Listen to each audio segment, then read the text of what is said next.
మీ లక్ష్యము మరియు లక్ష్యదాత అయిన తండ్రిని స్మృతి చేసినట్లయితే దైవీ గుణాలు వచ్చేస్తాయి.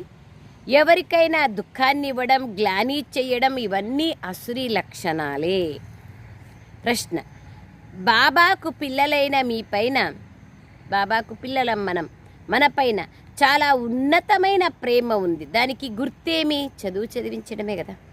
జవాబు: బాబా ద్వారా ఏ మధురాతి మధురమైన శిక్షణలు లభిస్తాయో ఆ శిక్షణలను ఇవ్వడమే వారి ఉన్నతమైన ప్రేమకు గుర్తు.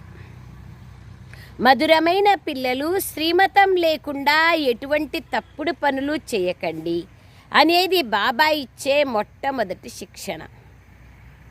శ్రీమతం లేకుండా ఎటువంటి తప్పుడు పనులు చెయ్యకండి అనేది బాబా ఇచ్చే మొట్టమొదటి శిక్షణ.